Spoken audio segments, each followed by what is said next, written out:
Hi, this is Rick, Vintage Oddball Cards. Hope everyone's doing well out there. Well, today is a special day because it's my birthday. Yes, my birthday.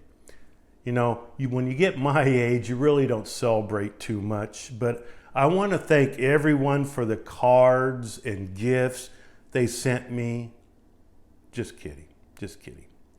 You know, like I said, it's only it's a birthday. You know, we'll probably go out to dinner or something, but I really don't celebrate. I barely know my age right now. I can't even remember yesterday, but today is my birthday, so I thought, hey, I need to make a video. It's about time I made another video, and hopefully this video won't be too long. I recently got an order in from SGC. Tuxedo Time, and the reason I send to SGC is that most of my cards are all my cards are PC cards. Cards are always going to be in my collection, and they do a fantastic job when it comes to vintage and pre-war. And obviously, you know, the turnaround time's unbelievable now. A week I can get my cards back, so I don't have issue with you know, PSA. I have many PSA cards in my collection, and but I just prefer Tuxedo Time, SGC. But so I'm going to show you some of those cards. I do have a photo of the day that's really cool, and a few recent pickups. So like I said, hopefully this is not too long. I'll kind of do it rapid fire here, but I think some of these cards you might enjoy. Maybe you've never seen them before. So one of the cards I recently got back is a 1962 Pittsburgh exhibit card of Killer, Harmon Killebrew here. And these were, you would be able to purchase these out of vending machines at Kennywood Park in Pittsburgh. And Kennywood Park, I was looking it up, basically started in 1899, believe it or not, and it's a national landmark still going today. And you would pick them up, vending machines at the stadium, I guess around the stadium.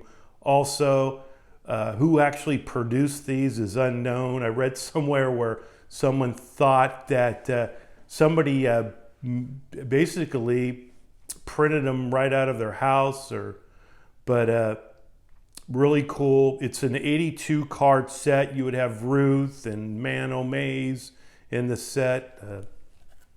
Definitely an oddball card, blank back. So the Killebrew here, 62. I also had a 72 O-Pee-Chee Maze that I got back in a 6. A Tattoo Orbit. I've shown this one before, but a 33 Tattoo Orbit. Kiki Collier. Pretty scarce, these. They would be one per pack. They were, you know, the Tattoo Orbits were Wrigley Company gum, a piece of gum and a card. And some are well developed, some are, this one's actually in nice shape, others are pretty, they weren't developed, and you barely see the player, but this one's actually pretty cool. The Great Home Run Baker, Willard's Chocolate 23, Canadian issue, you know, Home Run Baker, was the home run, basically the home run king, one of the home run kings before Babe Ruth. Fantastic player, played third base. Another one I got graded was a W555 of Johnny Evers, the Great Cub. These were basically cut off a candy box, and I believe there was 6 of these players to a box, and it's W, but it's actually not a strip card. It should be an E card because it came off a candy box, but these are definitely scarce. This one's in relatively good shape. The grade 1 doesn't really matter to me. I mean, matters almost zero to me. It does have a crease, but nice to get this in a holder. This one I picked up at the National with John Mangini, the Colgan's Chip Proof of Donnie Bush. And I don't know if these things have anything to do with Colgan's chips. It was a little, a piece of gum and a little round tin. And this one's obviously not round. I think these were meant to be placed in an album. Most of them do have, you know, like glue marks or paper marks on the back here. I read somewhere possibly they were attached to a package, a bread package. So I don't know really. I mean, it's the same image as this Colgan chip, but again, not sure if this is actually like a proof or was it from another product. This one's really cool. It's my only Japanese card here. Well, what makes this one cool is, and I've shown this one before, is the back. It's got the great Ted Williams on the back here. Again, it's a 2. The reason the gentleman had 4 or 5 of these, and the reason I picked this up, there's some that were in better shape, but on the back, it was the one that was the most colorful, the one that on the back looked really nice, so I picked this one up even though I probably could have got a higher grade on some of the other ones. And you can see it's definitely off center, but heck, Ted Williams. Now, a few other items I recently picked up, and John Mangini and Dave Blue Jacket 66 showed you theirs, and this is a Sugar Dale Jim Perry here. And what's cool about this particular card is on the side here, it says you can, with a damp sponge, wipe the card off. So these are placed in with the wieners.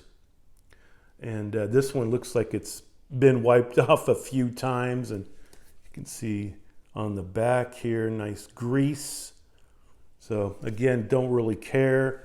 Just to pick one up, pretty scarce. The key card would be the Roberto Clemente card.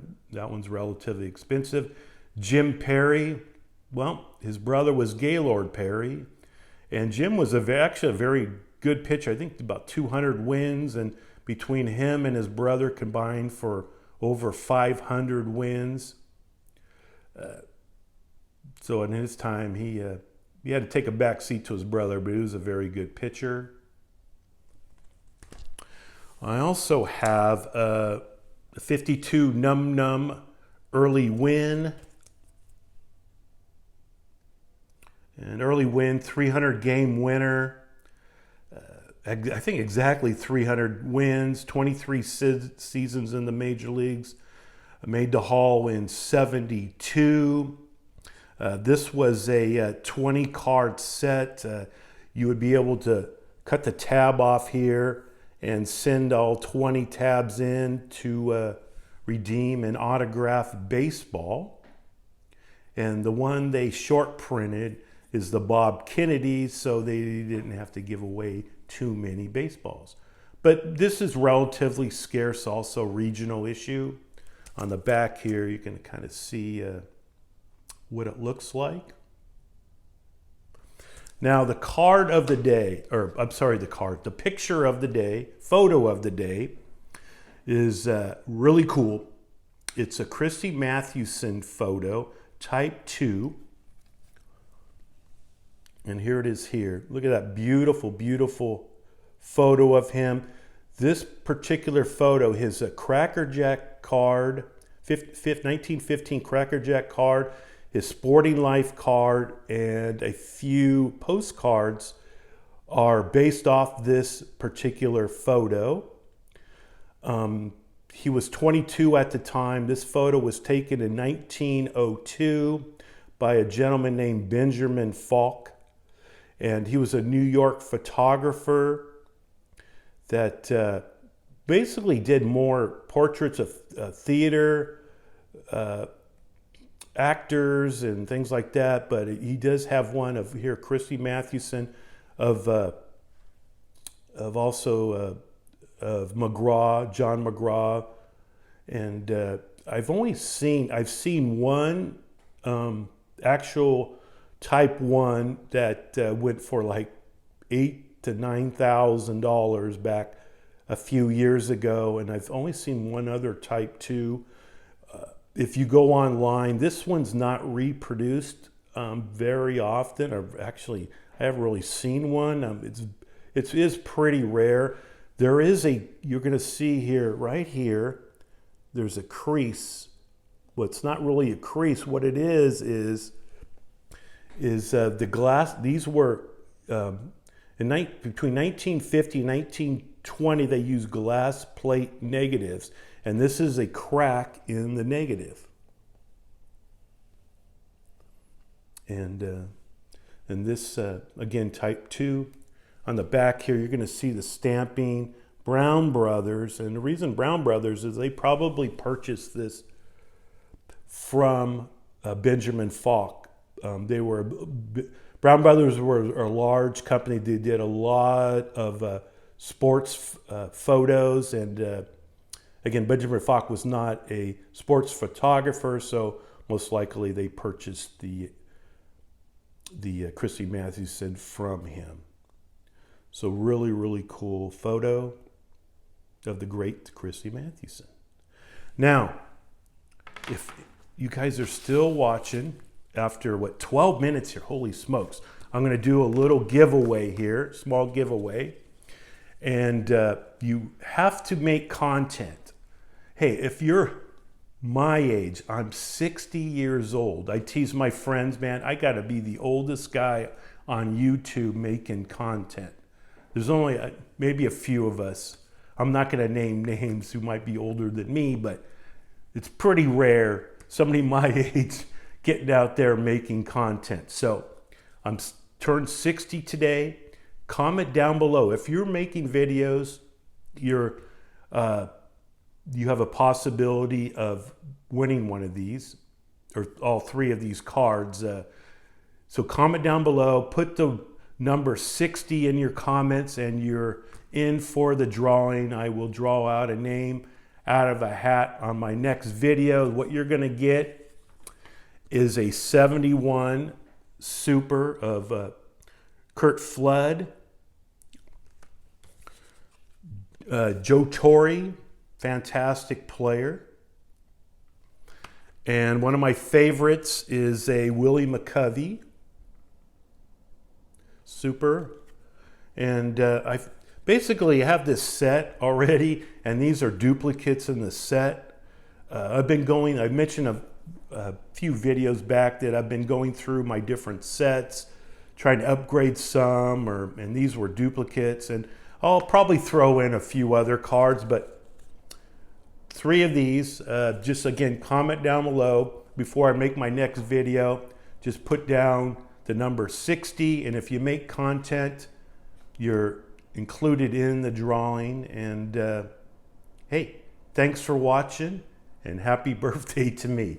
Take it easy. Bye.